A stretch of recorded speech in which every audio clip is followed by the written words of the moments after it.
Hello बच्चों, स्वागत है आपका एक बार फिर से अपने YouTube channel O2 and digital education पर। मैं संदीप नागर और आज मैं लेकर के आया हूं आपके लिए क्लास 12 फिजिक्स में हमारा चैप्टर नंबर 6 है इलेक्ट्रोमैग्नेटिक इंडक्शन। उसका हमारा नेक्स्ट टॉपिक है आपका इलस्ट्रेशंस ऑफ लेंज लॉ। क्योंकि लास्ट लेक्चर में हमने मैग्नेटिक फ्लक्स, इलेक्ट्रोमैग्नेटिक इंडक्शन वगैरह के बारे में सीखा था, तो आज हम यहाँ पर इलस्ट्रेशंस ऑफ लेंज लॉ को डिस्कस करेंगे। क्योंकि बेसिकली लास्ट लेक्चर में, लास्ट वीडियो में हमने बात की थी लॉज ऑफ इलेक्ट्रोमैग्नेटिक इंडक्शन, जिसमें हमने फैराडे लॉ को डिस्कस किया था और साथ ही साथ हमने लेंज लॉ को डिस्कस किया था। तो लेंज लॉ में क्या था प्यारे बच्चों? लेंज लॉ में मैंने आपको बताया था कि जो इंड्यूस्ड करंट आपकी प्रोड्यूस होती है उसकी कुछ डायरेक्शन इस टाइप से होती है कि वो उस कॉज का, उस रीजन का अपोज करती है जिसकी वजह से वो प्रोड्यूस हुई है। तो उसी को हमें यहाँ प्रूफ करके थोड़ा दिखाना पड़ेगा, यानी कि इलस्ट्रेट करना पड़ेगा। तो अगर हम यहाँ देखें कि लेंज लॉ के इलस्ट्रेशंस की अगर हम बात करें तो इस टाइप से यहाँ अगर आप ये देखें, ये है आपका इलस्ट्रेशंस ऑफ लेंज लॉ। यहां बेसिकली क्या है, इसको इलस्ट्रेट करने के लिए हम एक कॉइल लेते हैं, ठीक है, क्लोज कॉइल, और एक हम लेते हैं मैग्नेट। उन दोनों की हेल्प से हम यहाँ पे ये समझाने की कोशिश करेंगे। तो जैसा कि डायग्राम आपको आगे मिलेगा, अभी अगर हम देखें आगे, इसका ये डायग्राम है कि ये हमारे पास एक क्लोज कॉइल है। यहां से ये आप देखें तो बिल्कुल इस टाइप से, ठीक है। तो ये क्लोज कॉइल है आपकी और ये हमारा एक बार मैग्नेट है। इसमें हम क्या काम करेंगे, इसको तो हमने फिक्स किया हुआ है कॉइल को, और बार मैग्नेट को हम मूव कराएंगे। वैसे आप ये भी कर सकते हैं कि आप इसको फिक्स कर लें बार मैग्नेट को, और आप कॉइल को मूव कराएं। दोनों तरीका से आप वाइस वर्सा कैसे भी इसको बता सकते हैं। लेकिन यहाँ पे हमने क्या काम किया है, इस कॉइल को तो फिक्स रखा है और हमने मूव कराया है बार मैग्नेट को। तो फर्स्ट पॉइंट अगर आप यहां देखें, ये कह रहा है कि when the north pole of a bar magnet is moving या moves towards a close coil, कि अगर हमारे पास क्या है बेसिकली, अगर आप ये देखें कि क्लोज कॉइल अगर हम लें, ठीक है, तो इस क्लोज कॉइल में अगर यहां हमारे पास क्या है, एक बार मैग्नेट है, ये हम लें। ये कह रहा है कि अगर इस बार मैग्नेट का जब हम नॉर्थ पोल क्या करते हैं, मूव कराते हैं कॉइल की तरफ, ये नॉर्थ पोल इसका, ये साउथ, अब आप इसे ऐसे v वेलोसिटी से कॉइल की तरफ मूव करा रहे हैं, ठीक है। ये अगर हम कॉइल ले, मैंने आपका सिंपल सा ऐसे स्ट्रक्चर लिया है क्योंकि नीचे इसका डायग्राम दिया हुआ है। तब क्या होता है कि जो induced current in the coil flow in the anti clockwise direction. तो होता क्या है कि जब आप इस बार मैग्नेट को यहां मूव कराएंगे तो यहां आपकी जो इलेक्ट्रिक करंट है वो फ्लो होती है एंटी क्लॉकवाइज डायरेक्शन में। कौन सी डायरेक्शन में जी? एंटी क्लॉकवाइज, ठीक है। ऐसा क्यों होता है, आप यहां देखेंगे कि जब ये एंटी क्लॉकवाइज डायरेक्शन में मूव करेगा तो the face of the coil towards magnet develops north polarity and thus it opposes the motion of the north pole of the magnets towards the coil।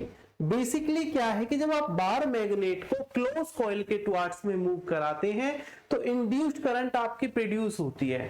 अब क्योंकि लेंज लॉ में क्या होता है, उस रीजन का अपोज होता है जिसकी वजह से इंड्यूस्ड करंट आपकी प्रोड्यूस हुई है। यहां करंट प्रोड्यूस क्यों हो रहा है? क्योंकि आप बार मैग्नेट के नॉर्थ पोल को क्लोज कॉइल के पास लेकर के आ रहे हैं। तो इसका अपोज होने के लिए क्या नेसेसरी है कि अगर ये जो हमारे पास क्लोज कॉइल है, इसका मैग्नेट के सामने वाला जो फेस है, अगर वो भी आपका नॉर्थ पोल बन जाए तो क्या होगा, वो इस मैग्नेट को रेपेल करेगा, क्योंकि मैग्नेट को दूर हटाने की कोशिश करेगा। क्योंकि लिटरली आपका यहां जो इंड्यूस्ड करंट प्रोड्यूस हो रही थी उसका रीजन क्या था कि आप मैग्नेट को पास लेकर के आ रहे हैं कॉइल की तरफ, ठीक है। तो यहां जब ये करंट आपके इंड्यूस होगी तो वो ये चाहेगी कि मैग्नेट पास ना आए, वो इसका क्या करेगी, अपोज करेगी। इसीलिए इस क्लॉकवाइज जो आपका क्लोज लूप है इसमें एंटी क्लॉक डायरेक्शन में इलेक्ट्रिक करंट फ्लो होने लगेगी। तो कॉइल का जो ये वाला फेस है, ये फेस भी क्या बन जाएगा, नॉर्थ पोल, जो कि इस मैग्नेट को क्या करेगा, अपोज करेगा, रेपेल करेगा। ठीक है, तो यही क्या है आपका लेंज लॉ है। या फिर अगर आप इसमें देखते हैं इस टाइप से, ये मैंने आपका भी डायग्राम भी बनाया था, ये गैल्वेनोमीटर यहाँ लगा हुआ है, क्लोज कॉइल है, ये बिल्कुल यहाँ एकदम एम्प्टी है, इस टाइप से ही है। ठीक है, ये डायरेक्शन है आपके इंड्यूस करंट की इसमें, जो कि पूरा डायग्राम में दिखाया गया है। आगे फिर इसमें अब आप ये भी कह सकते हैं कि इसमें in the other hand the motion of the magnet increase the flux through the coil, तो the induced current generates the flux in opposite direction and hence oppose and reduce the flux। या फिर आप ये भी कह सकते हैं कि जब आप क्या काम करते हैं, मैग्नेट को पास लेकर के आते हैं, तो आपका मैग्नेटिक फ्लक्स क्या होता है, इंक्रीज होगा। जब कॉइल के पास आपकी बार मैग्नेट आएगी, तो जो इंड्यूस्ड करंट है वो क्या काम करती है, इस फ्लक्स को अपोजिट डायरेक्शन में, जब या इंड्यूस्ड करंट आपकी जनरेट होगी तो वो इसका अपोज करेगी, यानी कि जो फ्लक्स आपका इंक्रीज हुआ था ये इसको रिड्यूस करने की कोशिश करेगी। सेकंड पॉइंट इसमें क्या है कि अब आप अगर क्या काम करें, अगर बार मैग्नेट को आप सेम वेलोसिटी v से ही क्या करें, बैकवर्ड डायरेक्शन में अगर मूव कराते हैं, अगर आप दूर लेके जाते हैं, taken away from a close coil. पहले क्या किया था कि हम क्लोज कॉइल के पास लेकर के आ रहे थे बार मैग्नेट को, इस बार अगर हम बार मैग्नेट को क्लोज कॉइल से दूर लेकर के जाते हैं, तो आपका जो इंड्यूस्ड करंट है जो कॉइल में फ्लो होगा आपका, उसकी डायरेक्शन होगी क्लॉकवाइज। कैसी होगी, क्लॉकवाइज। क्योंकि क्लॉकवाइज क्यों होगी, क्योंकि जब आप नॉर्थ पोल को दूर लेकर के जाएंगे तो वहां पर भी जो इंड्यूस्ड करंट जब प्रोड्यूस होगी, तो अब की बार उसकी डायरेक्शन क्या होगी, कुछ इस टाइप से होगी कि वो अपोज करेगी मैग्नेट के दूर जाने का। वही चाहेगी आपकी मैग्नेट दूर ना जाए। इसीलिए आपके क्लोज लूप में जो करंट फ्लो होगी वो क्लॉकवाइज फ्लो होगी, और मैग्नेट के सामने वाला जो फेस है कॉइल का, वो बन जाएगा साउथ पोल। कैसा बन जाएगा, साउथ पोल।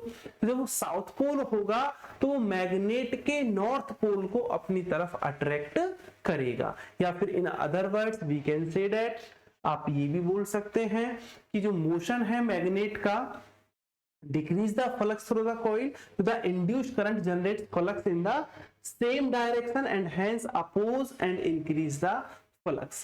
सिंपल सा है कि जब मैग्नेट आप दूर लेकर के जाएंगे तो इस बार क्या है, मैग्नेटिक फ्लक्स आपका डिक्रीज हो रहा है, तो अब कॉइल क्या काम करेगी, जो आपका लूप है, जो इंड्यूस्ड करंट है, वो मैग्नेटिक फ्लक्स को इंक्रीज करेगी और वो उसका मैग्नेट के दूर जाने का अपोज करेगी और उसे अपनी तरफ क्या करेगी, अट्रैक्ट करेगी, यानी कि वहां मैग्नेटिक फ्लक्स को इंक्रीज करेगी।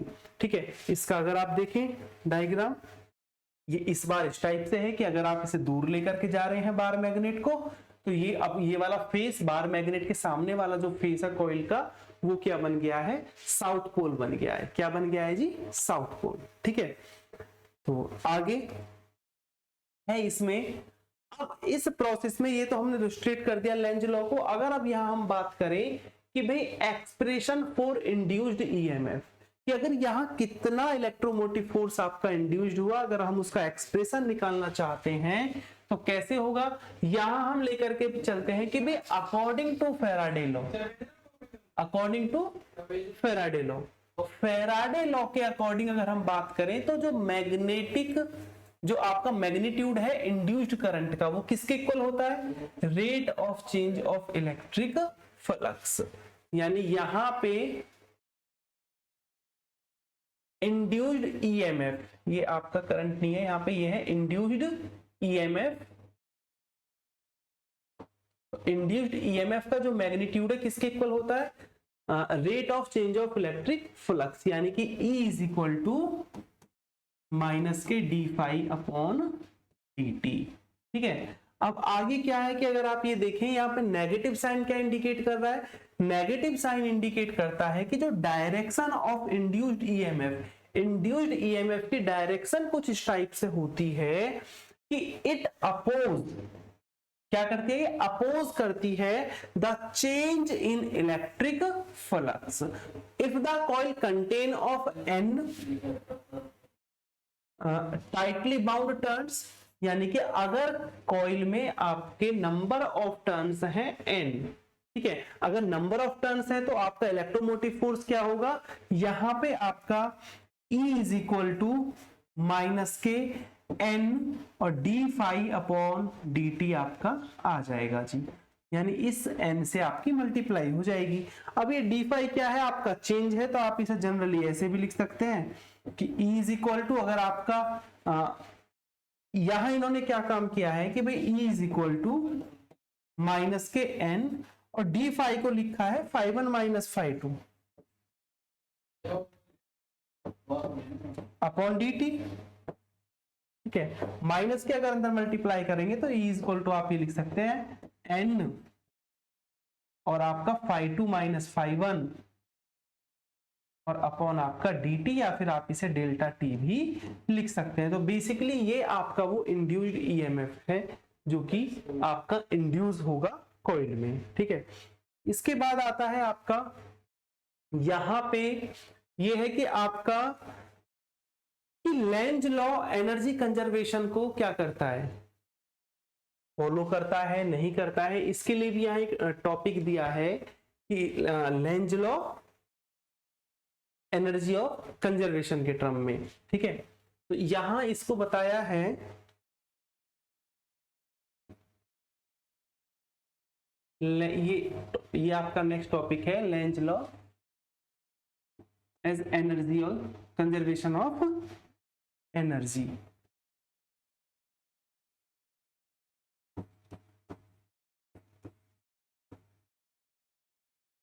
कंजर्वेशन ऑफ एनर्जी, ठीक है। तो इसमें क्या है, इसे अगर हम ये दिखाएं कि हाँ भाई लेंज लॉ में कंजर्वेशन ऑफ एनर्जी क्या होती है, आपकी एनर्जी कंजर्व रहती है, यानी लेंज लॉ के अलोंग में, तो आप क्या बताएंगे कि when a magnet is move towards और away from a close coil तो the induced current always opposite the motion of the magnet as predict by Lenz law for example. अभी हमने जो लेंज लॉ का इलस्ट्रेशन पढ़ा था उसमें यही तो था कि अगर आप बार मैग्नेट को या तो कॉइल के पास लेकर के जाएं या फिर कॉइल से दूर लेकर के जाएं, दोनों ही सिचुएशंस में क्या था, यहाँ पे जो इंड्यूस्ड करंट थी वो उसके मोशन का अपोज करती थी, ठीक है।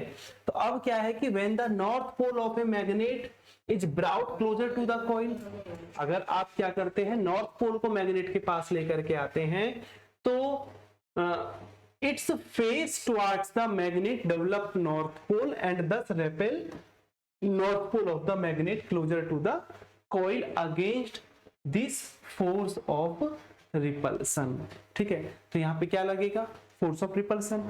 दूसरी कंडीशन में अगर आप क्या करते हैं, नॉर्थ पोल को अगर आप मूव कराते हैं, दूर की तरफ लेके जाते हैं, जैसा कि पहले बताया भी है, तो कॉइल का जो फेस मैग्नेट की बार मैग्नेट की तरफ है वो अब की बार साउथ पोल बन जाता है और अब की बार वो क्या करता है, मैग्नेट को अपनी तरफ अट्रैक्ट करता है। तो दोनों ही सिचुएशन में क्या है आपका कि work done against the force of repulsion और अट्रैक्शन, दोनों ही सिचुएशंस में वर्क डन करना पड़ रहा है।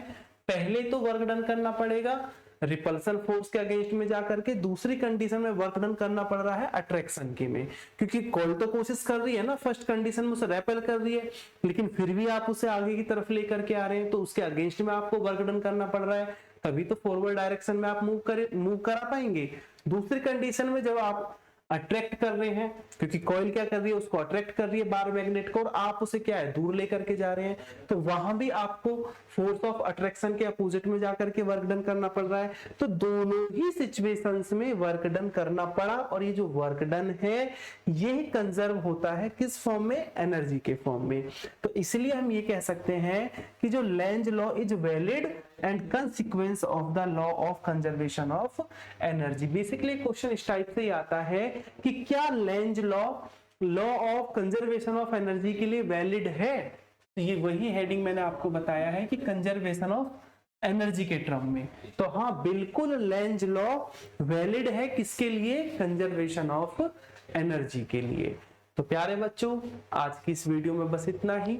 मिलते हैं अपनी नेक्स्ट वीडियो में, तब तक के लिए धन्यवाद।